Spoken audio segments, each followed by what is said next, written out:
दोस्तों नमस्कार, सत श्री अकाल और सलाम। साथियों, जैसे कि हमारी स्टोरी चल रही थी दुधवा मैनेटर टाइगर तारा की, जिसने कि 22% मार्कर खा लिए थे। और इसके पिछले पार्ट में मैंने आपको बताया था कि कैसे उसने गंगा जली को मारकर खाया जब वो शौच के लिए गई थी, और किस प्रकार से उसकी बॉडी को रिकवर करके वापस दुधवा रेस्ट हाउस लाया गया। और उसके बाद में कैसे राम लखन सिंह जी को ये मैसेज पहुंचाया गया एक पत्र के द्वारा, और वो वहां से आए। वो निदेशक थे, वो अपने घर से आए, वो उस टाइम में दुधवा में थे। तो वो जब वहां पहुंचे तो उन्होंने हरिहर प्यारी के ऊपर हौदा कसवाया और आगे सर्च के लिए चले गए। और इससे पहले साथियों, मैं आपको ये बता रहा हूं कि ये जो राम लखन सिंह थे ये निदेशक थे, और मैंने पिछले ब्लॉग में आपको गलती से राम लखन सिंह यादव बता दिया था। और इसके बारे में मुझे एक व्यूअर ने बताया, और मुझे अच्छा लगा कि उन्होंने मेरी गलती को सुधारा। साथियों, जब हरिहर प्यारी पे हौदा कसवाने के बाद में जो राम लखन सिंह थे निदेशक, उन्होंने एक शिकारी बलदेव सिंह को और एक अब्बू जहीर जो कि महावत था हरिहर प्यारी का, उसको लिया। और उसको लेने के बाद में वो उस ग्रासलैंड की ओर चले जिधर की वो टाइगर तारा गई थी, और जहां पर कि उसने गंगा जली को मार दिया था। और 2-2.5 घंटे सर्च करने के बाद भी उन्हें उस टाइगर तारा का रोआ तक भी नजर नहीं आया। और अभी वो सर्च कर ही रहे थे वहां पर, अभी वो और सर्च करते। इसी बीच उनको जो दुधवा रेस्ट हाउस था महावत खाना, वहां से शोर की आवाज आई। तो काफी शोर शराबा हो रहा था वहां पर। तो उन्होंने वापस अपनी हथनी हरिहर प्यारी को दुधवा रेस्ट हाउस की तरफ मोड़ दिया। और आधे घंटे के बाद जब वो वहां पर पहुंचे तो उनको पता चला कि शाम के 3 बजे, उस समय 3 बज चुके थे शाम के, तो शाम के 3 बजे जो असगर था उसको शौच के लिए जाना पड़ा। और उसको पता था कि गंगा जली को सुबह मारकर तारा ले गई थी, तो इसलिए वो ज़्यादा दूर नहीं गया जंगल में, और उसने उस खाई को भी पार नहीं किया जो खाई चारों तरफ दुधवा रेस्ट हाउस की तरफ खोदी गई थी हाथियों से बचाव के लिए। उस खाई से पहले ही महावत खाने के पीछे वो शौच के लिए गया, और ज़्यादा से ज़्यादा वो 25-30 मीटर दूर ही था अपने महावत खाने से। और अपने साथ सेफ्टी के लिए वो भाला लेकर के गया। वो अनुभवी चाराकट था, हरिहर प्यारी का चाराकट। जो हरिहर प्यारी का महावत था वो तो अभी जहीर था, वो तो राम लखन सिंह के साथ गया था। तो दोस्तों, जब वो शौच के लिए गया और उसने जो भाला था वो अपने पास ही जमीन में गाड़ दिया, और लोटा रख करके वो जैसे ही बैठा, और जो तारा थी वो कहीं दूर नहीं गई थी, वो उस खाई के पास ही ग्रास लैंड में छिपकर बैठी हुई थी। और जबकि उसको ढूंढा जा रहा था, 2-1.5 किलोमीटर के एक सर्कल में ढूंढा जा रहा था ग्रास लैंड के, और राम लखन को उस टाइगर का रोआ तक भी नजर नहीं आया था। लेकिन टाइगर तो बिल्कुल दुधवा पार्क के पास ही बैठी हुई थी, दुधवा पार्क रेस्ट हाउस के पास ही बैठी हुई थी। तो जैसे ही असगर शौच के लिए बैठा और टाइगर को उसका शिकार मिल गया। एक तो वो अकेला था, और दूसरा ये जो टाइगर थी तारा, ये टाइगर दरअसल में वो फीमेल टाइगर थी, मेल टाइगर नहीं थी। तो मैं टाइग्रेस ना बोल के टाइगर बोल रहा हूँ। तो वो जो फीमेल टाइगर तारा थी उसने बड़ी तेजी से लर्किंग करते हुए, जैसे पेट को जमीन से सटा करके छिपते हुए आगे बढ़ी। टाइगर की दो ही टेंडेंसी होती है, या तो वो घात लगा कर छुप जाता है या फिर वो पेट को जमीन से सटाकर एक छिपकली की तरह आगे बढ़ता है। और इसी तरह वो छिपकली की तरह आगे बढ़ी और पीछे से जा करके उसने असगर की गर्दन पकड़ ली और असगर को पता भी नहीं चला कि टाइगर कहाँ से आई है। और एक चीख निकली उसके मुंह से और उसके बाद सब कुछ शांत हो गया। और उसने भाला पकड़ने की कोशिश तो करी, लेकिन भाला उसके पकड़ में आया ही नहीं, क्योंकि टाइगर जब अटैक करता है तो मौका नहीं देता उस पर पलटवार करने का। और उसने उसको गर्दन से पकड़ा और सीधा ही घसीट करके उसने एक जंप लगा करके वो जो 6-7 फीट की जो खाई खोदी हुई थी उसको पार किया और ग्रासलैंड में चली गई। और जब उसकी चीख सुनाई दी तो उधर हथनी बंधी हुई थी राज बेगम हथनी थी और एक रूपकली हथनी थी। 2 हथनी और थी महावत खाने में। तो वो जोरों से चिंगाड़ी और उसकी चिंगाड़ों को सुन करके और असगर की चीख को सुन करके जो दुधवा रेस्ट हाउस के जो स्टाफ था वो सारा वहां पे इकट्ठा हुआ। और जब उन्होंने वहां पर देखा कि वहां पर लोटा पड़ा हुआ है, भाला गड़ा हुआ है और घिस्टन के निशान हैं और ब्लड ट्रेल कोई भी नहीं मिली। साथियों, ब्लड ट्रेल एक्चुअली में तब मिलती है जब जो टाइगर होता है जो एक बार कहीं से पकड़ बना लेता है, जब वो पकड़ बनाता है तो उस पकड़ को छोड़कर जब वो दूसरी जगह पकड़ बनाता है तो वो जो पहली तरफ से पहली बार उसने जो पकड़ बनाई होती है वहां पर जो उसके दांत गड़ जाते हैं केनाइन, उसमें से तब ब्लड निकलता है। अगर वो अपनी पकड़ को नहीं छोड़ता, पहली पकड़ को ही मजबूती के साथ पकड़े रहता है, तो ब्लड जल्दी गिरता नहीं है जब तक वो उसको ढीला नहीं करता पकड़ को। तो इसलिए वहां पे ब्लड ट्रेल तो मिली नहीं, लेकिन घिस्टन के निशान मिले। तो उन्होंने जोरों से शोर मचाना शुरू कर दिया, लेकिन खाई को पार करने की हिम्मत किसी को ही नहीं हुई, क्योंकि 6-7 घंटे पहले ही गंगा जली का भी इंसिडेंट हुआ था। तो वो वैसे ही घबराए हुए थे, वो बड़ी मुश्किल से वो गंगा जली की बॉडी को रिकवर करके लाए थे और इस बार उनकी हिम्मत नहीं थी जंगल में जाने की। तो उन्होंने वहीं से खड़े होकर शोर मचाना शुरू कर दिया और उस शोर को सुन करके जो राम लखन थे वो अपने हाथी हर प्यारी को लेकर के आए। और जब वहां पर पहुंचे तो उन्हें सारा सीन पता चला कि किस प्रकार उसके असगर को उठा करके वो तारा ले गई है। और वो तारा जो शेरनी थी वो इतनी दिलेर, इतनी साहसी हो गई है कि एक दिन के अंदर ही 2 दुधवा स्टाफ के कर्मचारी को उसने मार दिया। और सूरज जंगल के पेड़ों के पीछे बड़ी तेजी से डूब रहा था और 4 बज रहे थे शाम के। तो लेकिन फिर भी राम लखन थे, उन्होंने सर्च करने का निर्णय लिया। उन्होंने जल्दी से जल्दी रूपकली जो हथनी थी उसके ऊपर भी होदा कसवाया। दरअसल दोस्तों, ये एक रूपकली हथनी और जो हरिहर प्यारी हथनी थी, ये टाइगर की स्पेशलिस्ट हथनियां थी वहां पर। और कभी अपने जमाने में ये टाइगर का शिकार किया करती थी। होदा, इनके होदे पर बैठ करके जो शिकारी थे वो टाइगर का शिकार किया करते थे और ये टाइगर को हांका लगाकर खदेड़ा भी करती थी।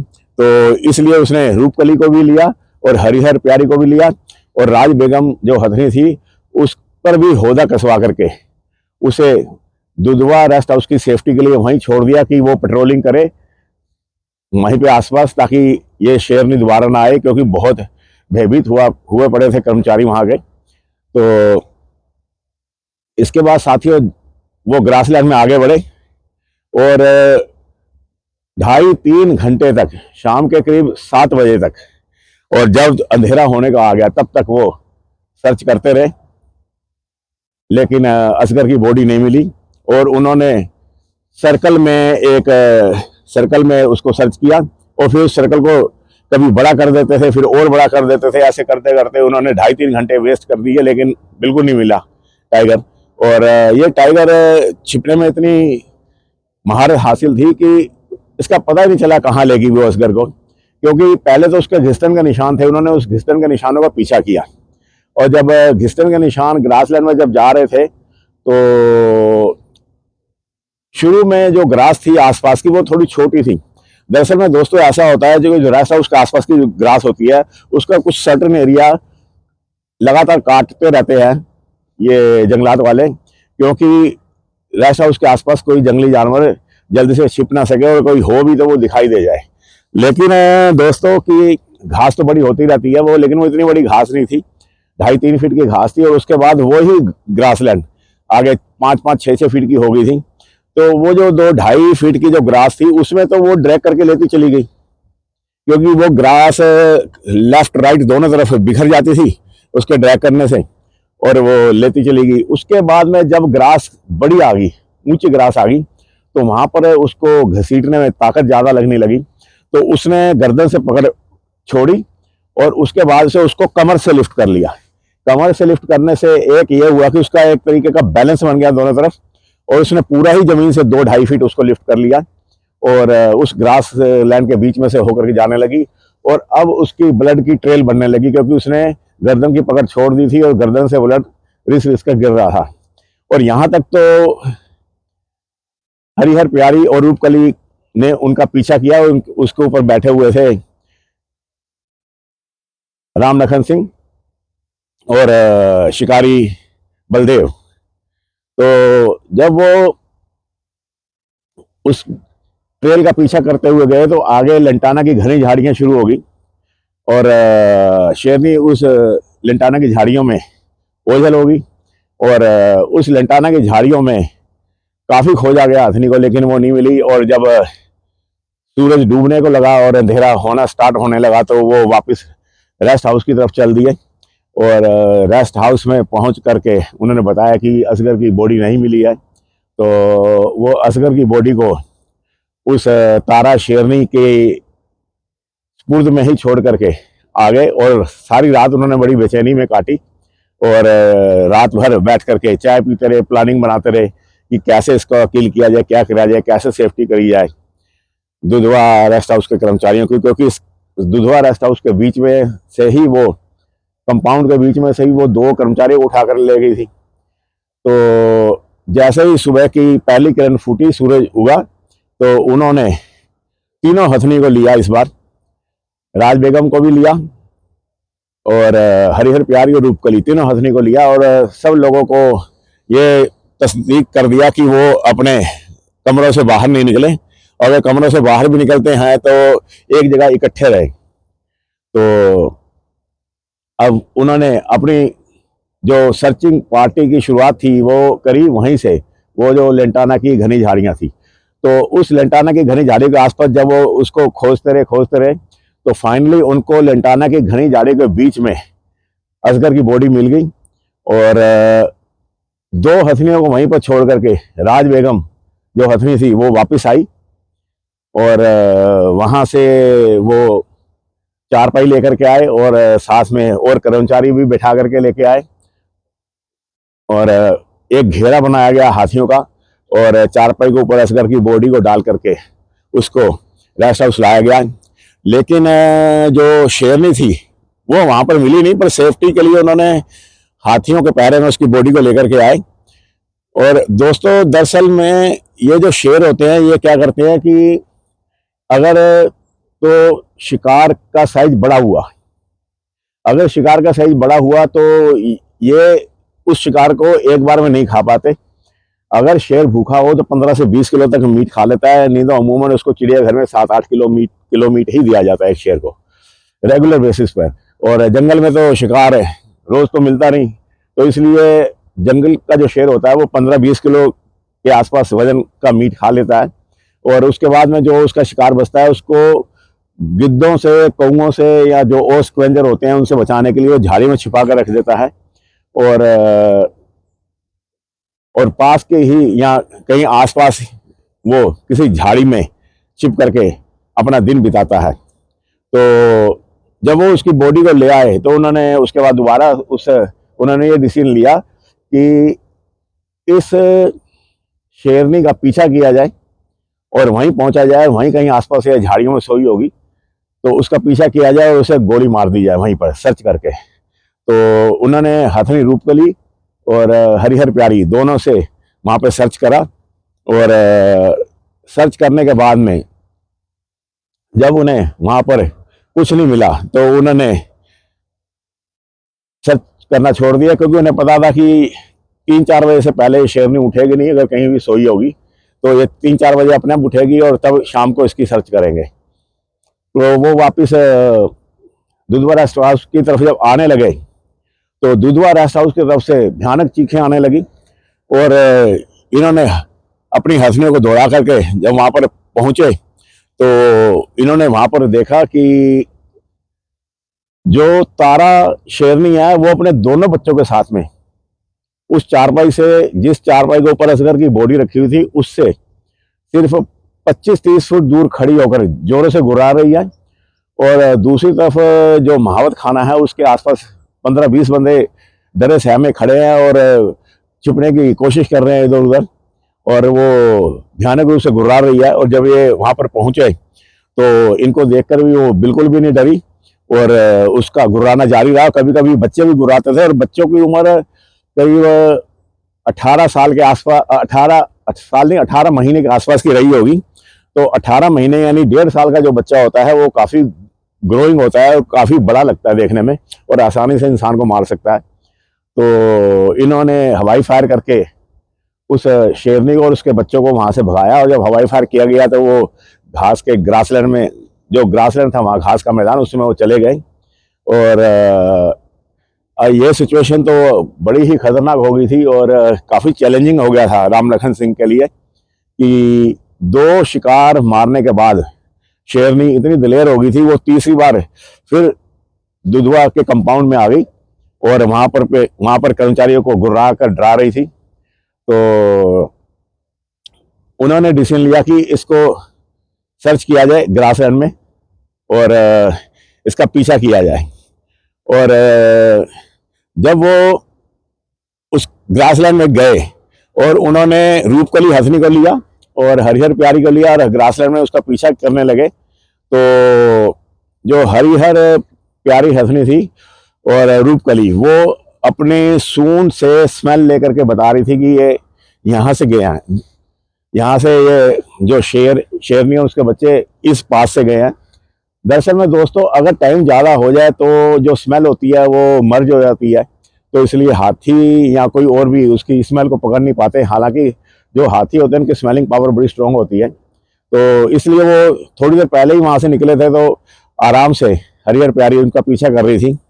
और उस ग्रासलैंड को पार करने के बाद में एक फायर लाइन आई और उस फायर लाइन के ऊपर उन्होंने देखा कि जो तारा है वो जा रही है और साथ में उसके 2 बच्चे भी उसके पीछे पीछे चल रहे हैं। और हरिहर प्यारी ने जब उस शेरनी को देखा तो उसने अपने कदम और तेज कर दिए। ये जो हरिहर प्यारी हंसनी थी ये शेर को देखकर डरती नहीं थी बिल्कुल भी, और शेर को देखकर तो खुश होती थी और शेर से मुकाबला करने के लिए हमेशा तैयार रहती थी। और दूसरी तरफ जो रूपकली हंसनी थी वो उसका स्वभाव ही कुछ ऐसा था, वो भी शेर से नहीं घबराती थी। तो दोनों हंसनियों ने अपनी चाल तेज करके तेजी से उनकी तरफ बढ़ना शुरू कर दिया। और जब उनकी तरफ बढ़ना शुरू कर दिया तो वो तारा जो थी वो खड़ी हो गई पलट गई और उसने जोरों की दहाड़ मारी और तीनों शेर, दोनों बच्चे और जो तारा थी वो दहाड़ दहाड़ कर हरिहर प्यारी की तरफ आते थे और फिर रुक जाते थे, फिर पीछे जाते थे, फिर आते थे और पूरा जंगल दहाड़ों से गूंज रहा था। और इधर जो हरिहर प्यारी थी वो भी उसका जवाब चिंगाड़ मार मार कर दे रही थी और इतना भयानक शोर शराबा हो गया कि जंगल में से मोरों की पुकार आने लगी डर के मारे और हिरनों की भागदौड़ शुरू हो गई, क्योंकि हरिहर प्यारी भी और रूपकली जो हथनी थी वो भी चिंगाड़ रही थी। और उधर वो तीनों शेर भी दहाड़ दहाड़ कर उनकी तरफ बढ़ते थे, लेकिन ज़्यादा आगे नहीं आते थे। जब 5-6 फीट का फासला रहता था तो फिर रुक जाते थे, वापस हो जाते थे। तो हरिहर प्यारी की तो जो मुद्रा थी वो देखने लायक थी, जो उसका बॉडी एक्सप्रेशन था। वो अपनी सूंड को अंदर की तरफ लपेट करके और थोड़ा सा सिर झुका करके और एक पैर आगे की तरफ बढ़ा करके रेडी रहती थी किक मारने के लिए। लेकिन जो तारा थी वो ज़्यादा आगे नहीं आती थी और 3-4 बार ऐसा तारा ने किया और बाद में वो वहाँ से जब आगे जाने लगे तो हमने आदेश दिया कि मतलब राम लखन सिंह ने आदेश दिया कि ये जो शेरनी है इसको जाने दिया जाए अभी। और उन्होंने निश्चय किया कि जो इसके पालक थे बिली अर्जुन सिंह, उनको बुलाया जाए और उनके साथ में इनका शिकार किया जाए। तो वो वापस आए और वापस आने के बाद में उन्होंने निश्चय किया कि ये जो शेरनी है ये कहीं टाइगर हेवन की तरफ न चली जाए दुधवा पार्क को छोड़ करके।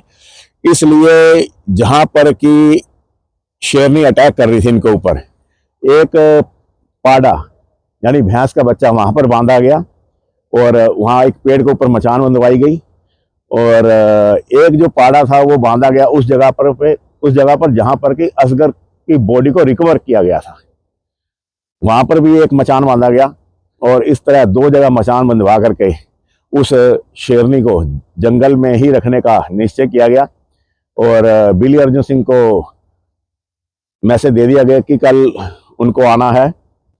और इस प्रकार जब शाम हुई तो एक मचान पर तो बैठ गए राम लखन सिंह और दूसरी मचान पर बैठ गए बलदेव। और सारी रात ये इंतजार करते रहे लेकिन शेरनी नहीं आई और ना किसी तरह का कोई ऐसी कॉल आई कि जिससे पता चले कि हाँ शेरनी कहीं आसपास ही है। तो जब रात के 1-1:30 बज गया तो उन्होंने जो मचान जो बलदेव सिंह की जिस पे बैठे थे वो जो मचान थी जहां पर कि असगर की बॉडी मिली थी वो ज़्यादा दूर नहीं थी, तो उन्होंने सीटी बजा करके हथनी को लाने का एक मैसेज भेजा। और दुधवा पार्क से जब हथनी आई तो बलदेव सिंह उस पर सवार होकर के और राम लखन सिंह को भी लेने के लिए दूसरे मचान की तरफ चले गए और वहां से उनको भी लेकर के वो रात के 3 बजे सुबह के 3 बजे वापस अपने रेस्ट हाउस में आए और आराम करने लगे। तो सुबह उठकर जब वहां पर वो गए तो उन्होंने देखा कि जो भैंस का कटरा बांधा हुआ था वहां पर जहां पर कि असगर को मारा गया था उसको किल कर दिया गया है। और जो भैंस का कटरा वहां पर बांधा गया था जहां पर कि वो शेरनी और उसके बच्चे हरिहर प्यारी के ऊपर अटैक करने की कोशिश कर रहे थे वो जीवित है, तो उसको खोल करके वापस लाया गया। और जहां पर जो कटरा बांधा गया था तो संभावना थी, जो कटरा मारा गया था संभावना थी कि शेर उसके आसपास ही कहीं होगा। तो बिली अर्जुन सिंह और जैक्सन जिसने कि इस शेरनी को पाल पोस के बड़ा किया था वो और बलदेव, राम लखन सिंह, अबू जहीर, ये 5 जने 2 हथनियों पर बैठ करके रूपकली और हरिहर प्यारी पर बैठ करके उस बछड़े की जो ड्रैगन थी उसका पीछा करने लगे। और थोड़ी दूर पीछा करने के बाद में जब वो आगे बढ़े तो उन्हें एक ग्रास लैंड के बीच में कुछ कौवे बैठे हुए नजर आए एक पेड़ के ऊपर। तो उन्होंने आइडिया लगाया कि लेकिन उन कौवों की हिम्मत नहीं हो रही थी कि नीचे उतरने की। देखो दोस्तों, जंगल में अगर जो शेर होता है वो अपने शिकार के आसपास ही कहीं बैठा हुआ है, अगर तो उसने अपने शिकार को छुपा दिया है तो वो अपना दिन में सोने के लिए चला जाता है।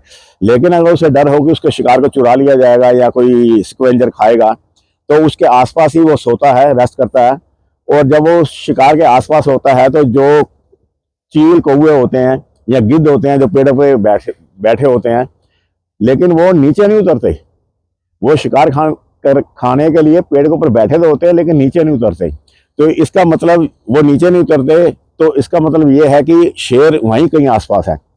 अगर कुछ कौवे या गिद्ध ऊपर बैठे हों और कभी उतर के नीचे आ गए, कभी नीचे से उतर के ऊपर जाके फिर पेड़ पे बैठ गए, तो ऐसी एक्टिविटी को देख करके आइडिया हो जाता है कि शेर वहां पर नहीं है और ये गिद्ध और चील कौवे ये शिकार को खा रहे हैं। और जिनका पेट भर जाता है वो पेड़ पे बैठ जाते हैं और बाकी उतर आते हैं नीचे। तो इस प्रकार से ये आइडिया लग जाता है कि शेर वहां अपने शिकार के आसपास है कि नहीं है। तो इस केस में जो कौवे थे वो मंडरा रहे थे और पेड़ के ऊपर बैठे थे लेकिन कोई उतर नहीं रहा था नीचे। तो इन्होंने आइडिया लगाया कि जो तारा है वो कहीं आसपास ही लेटी हुई है और ये आगे बढ़े। दोस्तों, मैं अपनी स्टोरी यहीं पर रोकता हूं और इसका जो लास्ट पार्ट है क्योंकि अब इसके बाद इसका लास्ट पार्ट होगा और उसमें आपको बताऊंगा कि किस प्रकार से इस टाइग्रस तारा को किल किया गया और 22 ह्यूमन बीइंग को मार कर खाने वाली ये तारा ने कैसा आतंक मचाया था और कैसे उसके टेरर को ख़त्म किया गया। और ये जो असगर था, ये चाराकट, ये इसका 22वां शिकार था। और ये तो ऑफिशियल रिकॉर्ड है, और अनऑफिशियल रिकॉर्ड के अकॉर्डिंग इसने कम से कम 50 ह्यूमन बीइंग मारकर खाए थे।